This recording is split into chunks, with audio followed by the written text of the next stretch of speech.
Et yo les Nakamas, c'est Alexandre, j'espère que vous allez bien les gars. Aujourd'hui, nouvelle vidéo Naruto sur la chaîne pour répondre ensemble à une question intéressante. Pourquoi Kushina n'avait pas le mode chakra de Kyuubi? Même si Kushina était la deuxième Jinchuriki de Kyuubi, juste après Mito Uzumaki, la femme du premier Hokage, elle n'avait pas accès à ce mode surpuissant. Il n'y a que Naruto et Minato qui ont réussi durant le manga et l'anime à atteindre et maîtriser ce mode et ses pouvoirs. On se servira plus tard d'ailleurs de leur exemple et leur histoire pour expliquer le cas particulier de Kushina.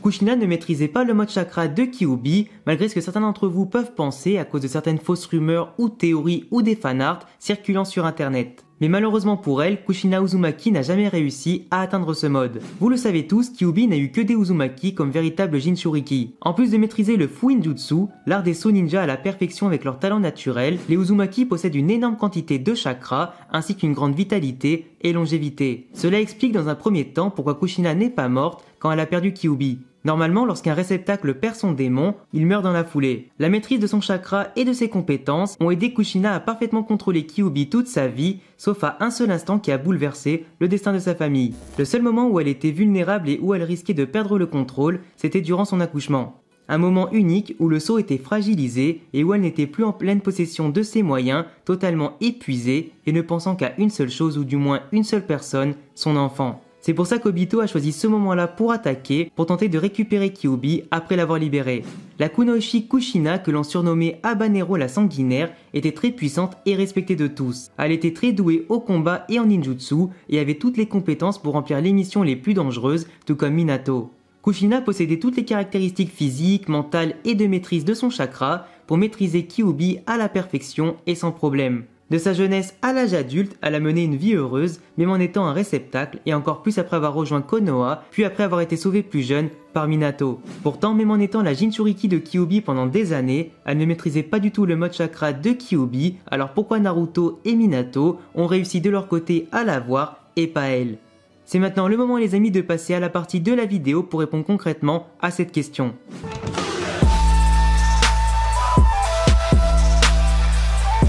Certains d'entre vous pensent à tort qu'il suffit d'avoir Kyuubi en soi pour obtenir ce mode, et bien non les amis, ce n'est pas suffisant. Comme je vous l'ai déjà expliqué la semaine dernière dans ma vidéo sur Minato et le fait qu'il ait le mode chakra de Kyuubi en Edo Tensei, il faut remplir bien plus de conditions que ça pour y avoir accès. Et en soi c'est tout à fait logique, sinon vous imaginez bien que Naruto dans son enfance aurait eu accès à ce mode bien plus tôt et aurait fait un carnage. Même la légendaire Mito Uzumaki, femme du premier Hokage je le rappelle, ne l'avait pas débloqué du tout, malgré qu'elle ait vécu jusqu'à un âge très avancé et qu'elle a détenu Kyuubi en elle pendant plusieurs dizaines d'années. Quand Naruto a vaincu son côté sombre à la chute de la vérité, puis Kyuubi dans la foulée avec l'aide de Killer Bee et Kushina dans le temple des bijoux, celui-ci a d'ailleurs eu droit à un petit cours intéressant de la part de Killer Bee pour maîtriser ce mode. En battant Kyuubi et en libérant une partie du sceau, la réserve de chakra de Kyuubi était à la portée de Naruto, qui a pu puiser à l'intérieur pour acquérir ce mode. Cependant, ce mode est très gourmand en chakra et il fallait doser en permanence et surtout à la perfection l'échange de chakra qu'il y aurait entre Naruto et Kyuubi pour être fonctionnel. Si Naruto relâche sa concentration un seul instant, Kyuubi pouvait drainer celui de Naruto pour le vider de ses forces, prendre le contrôle de son corps et surtout de Naruto entier. Il est donc primordial les amis, j'insiste vraiment sur ce point précis dans la vidéo, que l'entente entre Kyuubi et le Jinchuriki soit optimale. Si l'entente est bonne, Kyuubi ne fera pas en sorte de voler le chakra ni le corps du réceptacle, qui pourra donc agir tranquillement, sans se soucier en permanence du dosage du chakra ou de se faire voler le sien. Quand Naruto et Kurama ont réussi à s'entendre et à devenir amis, ils ont pu atteindre le stade ultime de ce mode, là où Minato par exemple n'a pu atteindre que le premier stade de base.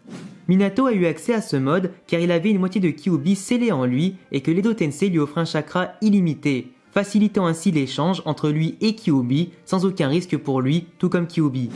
Minato a aussi un talent naturel pour les jutsu et la maîtrise du chakra, ce qui lui a permis de facilement contrôler Kyuubi avec son expérience. Il maîtrisait également le Fuinjutsu pour contrôler les sauts, dont celui de Kyuubi et du dieu de la mort.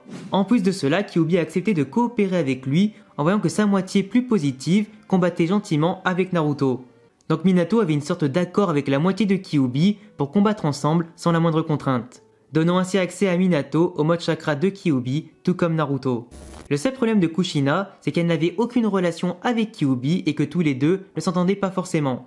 Non seulement le sceau de Kyuubi n'a jamais été ouvert ou du moins à peine ouvert par Kushina, mais en plus de ça, leur relation était au point mort. C'est Kurama qui a lui-même dit dans le manga et dans l'anime qu'il appréciait le personnage de Kushina, mais sans plus. À l'époque, Kyuubi était vraiment dégoûté d'être enfermé dans un humain, en étant constamment rempli de haine et surtout d'envie de sortir à l'air libre. C'est Naruto qui est vraiment le personnage et surtout l'élément clé qui a réussi à calmer sa colère aujourd'hui en lui montrant qu'il était un homme respectant les démons et pouvant aussi être ami avec n'importe qui. Naruto a mis fin au non-respect des démons, les traitant comme des égaux et des amis. Même si Kushina était une excellente personne et qu'elle n'avait pas une mauvaise mentalité, il se peut que tout comme Mito Uzumaki, elle ne devait pas être aussi ouverte que Naruto envers les démons et surtout envers Kurama. D'un côté comme de l'autre, on pourrait limite dire à ce moment-là qu'ils devaient se supporter par la force du destin et des choses. Si Kushina avait maîtrisé ce mode, en s'entendant bien avec Kurama, aussi bien du moins que Naruto et Kurama entre eux, ça aurait voulu dire que Kurama et elle seraient amis, et il n'y aurait donc eu aucun risque que Kyuubi s'échappe durant l'accouchement. Minato aurait donc pu faire accoucher Kushina dans l'hôpital classique en toute sécurité, ou en tout cas dans un endroit sans craindre la moindre chose. Kyuubi aurait pu protéger de son propre chef Kushina et son fils lorsqu'Obito est intervenu et n'aurait pas été libéré si facilement. On peut clairement penser que si ce mode était maîtrisé par Kushina, celle-ci serait encore en vie aujourd'hui, tout comme Minato, et le village n'aurait jamais subi l'attaque de Kyuubi par le passé.